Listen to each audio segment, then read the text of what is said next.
Let's take a look at what we think is an underused feature of the iPhone, time lapse.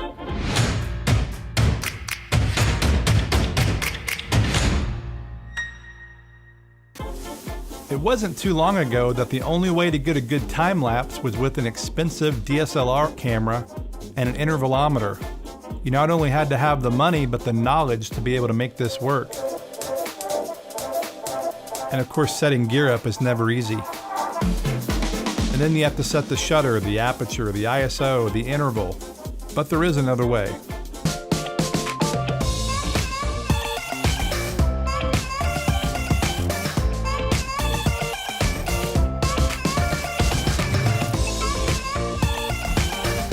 Shooting time-lapse with your iPhone, and it really couldn't be any easier. So today we're going to start with the basics.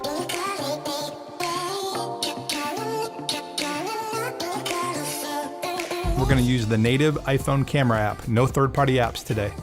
So you just open the camera app, then swipe down to the time-lapse mode. But before we start shooting, it's a good idea to put your phone in airplane mode and also turn notifications off. That way you won't get any interruptions while you're shooting. The other thing you want to do before you shoot, once you're at the location, frame up your shot and then lock the camera settings. You'll see AE/AF lock on the screen. That way you won't get any exposure or white balance shifts or focus pulsing. Sometimes when you're shooting time lapse, you want to see the sun going across an object, and if you had auto exposure turned on, the exposure would adjust, and that's not what you want. You want to see the changes. You want to see the sun get lighter and darker. So after that, all you got to do is hit the red button, and you're shooting a time lapse.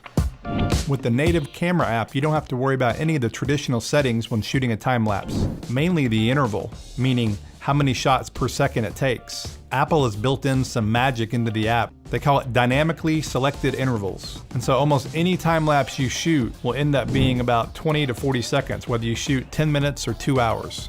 Typically speaking, you do want to shoot about 10 minutes on a time lapse to get a lot of motion, especially if it's slow. But the nice thing about the camera app is you don't have to do that. You can shoot 2 and 3 minute time lapse that'll be 5 to 10 second clips that work totally fine, because when you're editing, you only end up using maybe 2 to 3 seconds oftentimes. One thing to keep in mind is all time lapse shot with the native camera app end up being 1080 HD, 30 frames per second. When shooting time lapse, you really want to stabilize the camera, traditionally on a tripod. In this video, we're using a Manfrotto photo tripod. I'll put the link in the description. And you also need something to attach the phone to the tripod. We're using a shoulder pod. The shoulder pod is great because any size phone will attach.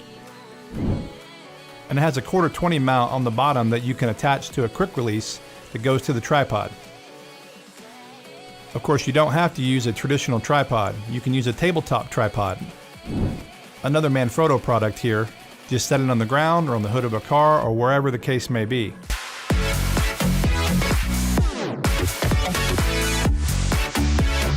And of course, there are DIY ways to do it too. What if you don't have a tripod? What if you're out and you forgot your tripod? Often when you're out shooting time lapse, you would have a vehicle with you and you can use the car as a tripod. One thing to keep in mind though, especially in bright sun, you don't want the phone to overheat. Make sure that you don't do it very long.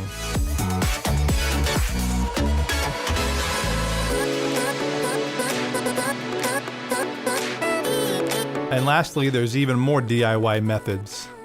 Leaning it against a windowsill or even using tape. If you try this tape method, be sure to use gaff tape. You don't want an overly sticky tape, no duct tape. Make sure it's very well secured. You definitely don't want a $1,000 phone to fall off the window.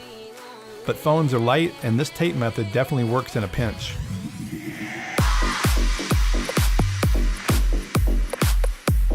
Now this one may seem obvious, but you want to shoot motion. But it doesn't have to be fast motion, like traffic. It can be any motion. Subtle motion over time will look fast, will look big. The first location I went to when I was shooting time lapse for this video, there were no clouds. I went to a beautiful lake, but there were no clouds in the sky. Very little motion to shoot, or at least that's what it looked like. so small motion can actually look pretty big on screen and give you a pretty nice effect. Then I went to the airport looking for airplanes and clouds.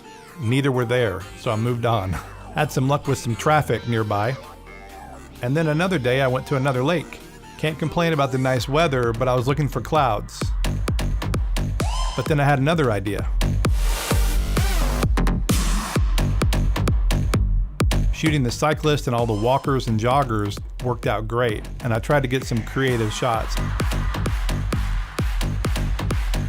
It's fun to be creative with your angles and your composition with time-lapse, just like shooting traditional video.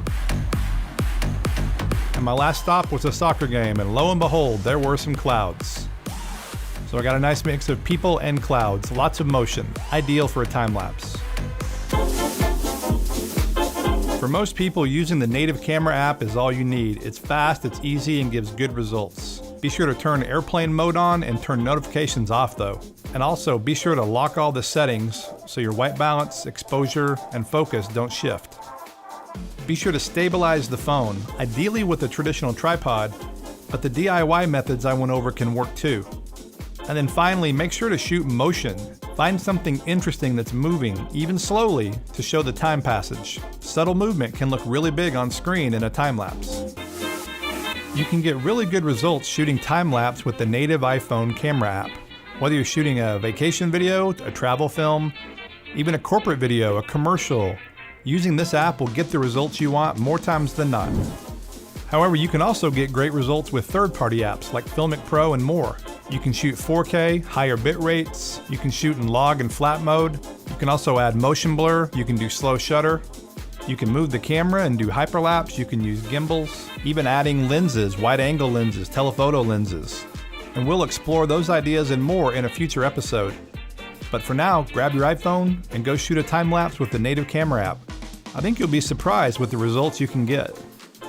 If you like this video, please give it a thumbs up. And if you haven't, hit that subscribe button so you won't miss any of our future content. And we will see you guys in the next video.